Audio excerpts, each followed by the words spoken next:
Hello po, magandang araw po sa inyo mga guys. Narito po ang aking video tutorial tungkol sa pagsukat ng magnet wire.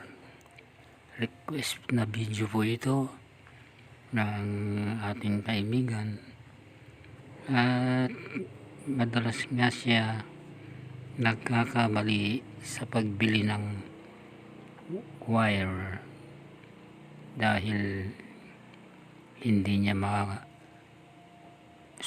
na mabuti ang kanyang sample, na ito ay binaklas niya sa nasunog na makina o motor na kanyang gagawin. At ito nga po paraan para mabili nyo ang tamang size na inyong binaklas sa inyong motor. Mukha po nitong gauge 29 na ito. Ang unang-una po nyong gagawin ay i-testing nyo muna sa mas mababang numero, halimbawa 26, 27 at 28. Dito ay mapapansin nyo na tuloy-tuloy lamang ang pagpasok ng wire na ito na gauge 29. Subalit pagdating sa slot ng number 29 ay hindi ito magtutuloy na pumasok gaya ng inyong nakikita sa screen.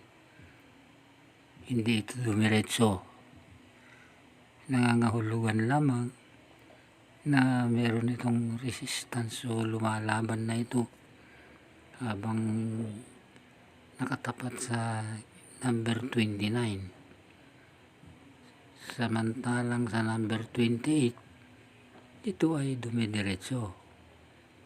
Kaya ang tamang sukat ng wire na ito ay doon sa butas ng number 29, dahil hindi ito dumiretsong pumasok sa loob.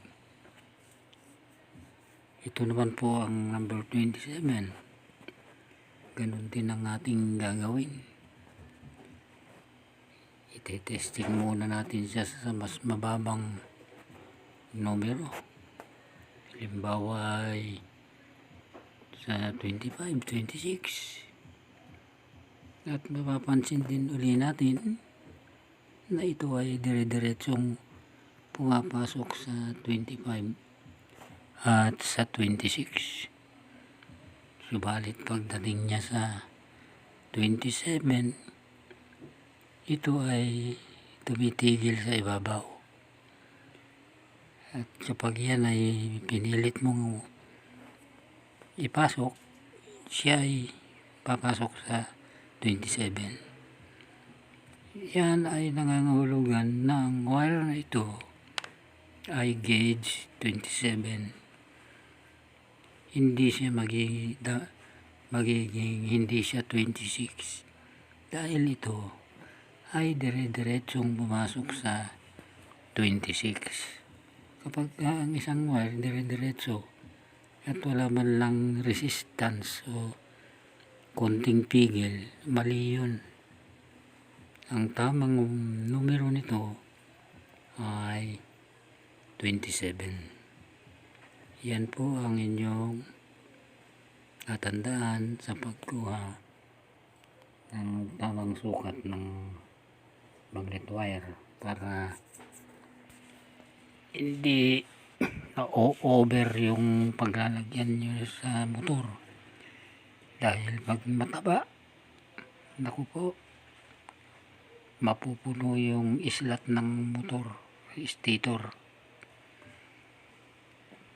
Hirap gawin ang rewinding.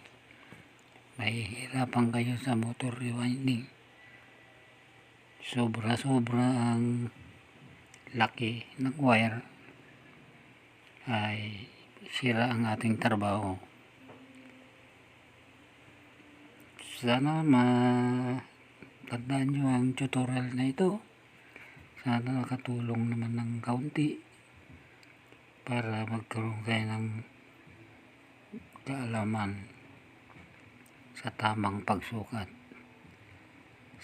Huwag din naman sana ninyong kalimutang mag-subscribe para sa susunod pa na mga tutorial. Hanggang dito na lamang po mga kaibigan, at ako'y magpapaalam. Bye bye po sa inyong lahat.